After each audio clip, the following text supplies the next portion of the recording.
Hello gorgeous peeps, I'm Chris from TechSpert, and today we're going to be having a play with the Realme GT, Realme's big 2021 flagship smartphone, where the GT possibly stands for Giant Todger. And this phone certainly is a bit of a willy waver, packing some seriously beefy specs to take on any other smartphone out there. Unfortunately, as of right now, there are no plans to release the Realme GT here in Blighty. Hopefully that will change at some point soon, but for now, if you want one, it is going to be a bit of an import job. So is it going to be worth all that faff? Well, let's whip the Realme GT on out of its box, take you a full-on tour of the hardware and the software, and for more on the latest and greatest tech, please do subscribe and ding that notifications bell. Cheers! So inside the box, we've got, of course, one smartphone, one Type-C USB cable, one super dart charger, and I'm really hoping that, yes, in here we do have one prophylactic case. Should help keep your shiny new Realme GT in good nick. Alright, so that's the contents of the box. Now let's actually check out the Realme GT itself and that mesmerizing arse. This is the silver model. You can also grab the Realme GT in blue, or you can actually grab it with a vegan leather arse in a lovely luminous yellow hue. And the silver model looks absolutely fine. That glossy arse end doesn't seem to pick up greasy prints too easily, which is always good. You've got the nice pretty light patterns when the light strikes off the back end as well. But if you want something that's really going to stand out and make an impression, then definitely the vegan leather seems to be the way to go. Here on the glossy model, it's all fairly standard design work. It is good to see a headphone jack on a premium device though. And apparently there's no IP water and dust resistance rating, unfortunately, so if you are looking for something that can stand a bit of a soaking in the bathtub, the jacuzzi, whatever, you're going to have to look elsewhere, unfortunately. Let's just see if there's any juice in the tank, and then we can get the Realme GT all set up. Yeah, let's see what this bad boy's got to offer. And if we just have a quick squint at that SIM tray as well, see what we're dealing with. You've basically got support for dual SIM cards, but no room in there for a micro SD memory card to expand the storage. But of course, one of the pitfalls of importing from China is the fact that you don't have the Google Play Store installed on here by default. It's no biggie though, it just means we have to install it manually by going into the internet browser. And we'll need to do a search for the Google Play Store APK, and of course it's a funky keyboard as well. Get the feeling I'm gonna need a beer after completing this. Here we go, Google Play. And as always, of course, you've got to be really careful when downloading APK files from the internet. Make sure you don't get anything dodgy, but one of the trusted sources is Android APK's box. Let's grab this wee morpho. And ta friggin' da, we got Google Play on there. Alright, so Play Store is working an absolute charm. I've downloaded a few apps already, like Deezer and YouTube, Gmail, stuff like that. More importantly, Genshin Impact. Unfortunately, there's no certification for the likes of Netflix and Disney Plus, so those won't work, but good old Prime Video is still golden. And what you got here is the latest, freshest Android 11, but as with all Realme smartphones, you do get the Realme UI 2.0 slathered on top as well, just adding a whole buttload of bonus features. So if we dive on into the settings menu, you'll see quite a lot of stuff in here, including some bits that don't look familiar to me, so they're clearly just in the Chinese version only, like Brino. Got the usual gesture supports, the smart sidebar, and all those personalization features as well, which allow you to customize the desktops, get everything set up just the way you like, so you can change around, for instance, the colors inside of all of the menus and the icons. Have a play around with the likes of the icon styles. I quite like the pebble setting. And as you've got an in-display fingerprint sensor, you can also change up the style of that as well for all sorts of different effects. And as the Realme GT sports an OLED screen, you do of course have always on display support as well, again with plenty of customization options, so you can play around, get exactly looking how you like. And you can even download fresh ones from the internets, including, yes, random geeky anime ones. Speaking of which, there we go, that's better. And no worries if you want to download loads of anime wallpapers, because you've got plenty of storage packed away in here. This is the 128GB model, but you can upgrade to 256 if you like, though as mentioned before, no micro SD support, which is a shame.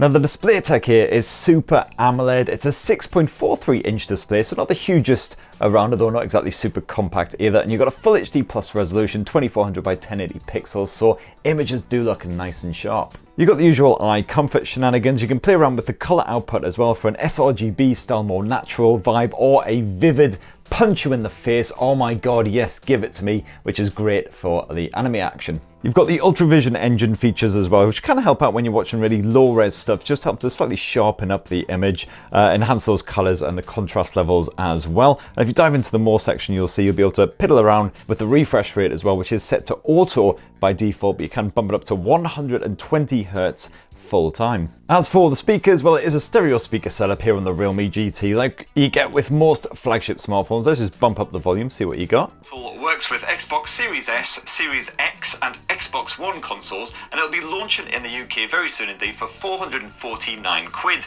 And Jesus, that is loud on that top volume. A little bit tinny as well, but nothing too bad at all. And if you are living in a noisy household, then let me tell you, this will cut through any racket in the background there. Now, the Realme GT sports Qualcomm's top dog Snapdragon 888 chipset, backed by the 8 or 12 gigs of RAM. This is the 8 gig model, so you can certainly expect to blaze through absolutely everything you throw its way, including good old Genshin Impact here, running on those top detail settings at 60 frames per second. I did see a couple of little judders here and there when things got a little bit intense, and the back end of the Realme GT definitely started to get rather toasty, especially around the central area, after about sort of 20 to 30 minutes of gameplay. Thankfully, it didn't seem to throttle the performance at all. You do have a stainless steel VC coolant system built in there, VC for vapor chamber, and that seems to help dissipate the worst of the heat. And as usual, you've got that game space tool which you can pull out at any point just by dragging from the side there, and this adds all kinds of bonus features, including the likes of the game focus mode,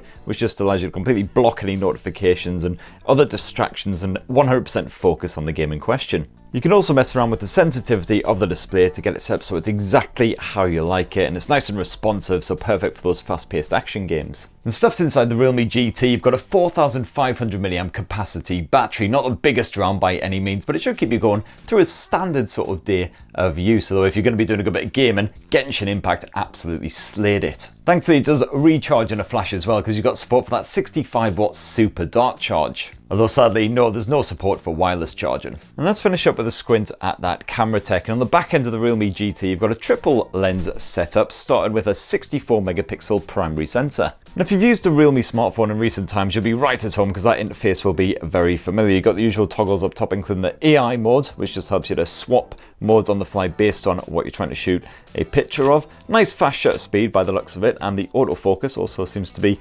reasonably nippy as well. At any time you can switch to the 8 megapixel ultra wide angle mode, which as you can see there seems to do a good job with not distorting the picture, and hopefully those colors should stay nice and natural looking as well. You don't have a telephoto lens, sadly, despite the fact that you can jump into 2x and 5x zooms there. You only have a 2 megapixel macro lens as the final lens. Got lots of bonus modes on here to play around with as well. So for instance, by default you shoot in 16 megapixels, but you can bump it all the way up to the maximum 64 meg if you like. You got the portrait mode to add a bokeh style bit of background action. You got your night mode complete with pro controls as well, if you want to manually toggle the likes of the shutter speed, the white balance. And if you thought that was it, no chance. You've got loads of extra bonus stuff in there, including a full-on pro mode. You got the likes of the text scanners and that ultra macro mode using that final third lens. As for your home movies, well, you can shoot up to 4K resolution footage. What you'll need to do is you'll need to drag this down like so, and then you can change it up from 1080p all the way up to 4K, and as you can see there, you can shoot 4K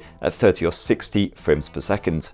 And then finally around front, you've got a 16 megapixel selfie snapper, which should be absolutely fine for your bit of Instagram's actions, and you got full portrait mode smarts, and you can even engage the night mode using that selfie snapper as well if you're shooting a bit of a sexy club selfie. Just remember to turn off the beauty mode, as I didn't, otherwise you'll look like a super smooth mannequin / alien thing. So that right there, in a nutshell, is the Realme GT flagship smartphone, which may hopefully make an appearance at some point in the UK / Europe in 2021. What do you think? Are you tempted by the Realme GT? Would you be really happy if it did make its way to Western shores? Well, it'd be great to hear from you down in the comments below. Check out my review of the fresh new Realme 8 Pro, and I've got some more Realme content coming real soon, so definitely stay tuned for that. To be the first to see all that shenanigans, please do poke, subscribe, and ding that notifications bell, and have yourselves a fantastic rest of the week. Cheers everyone, love you!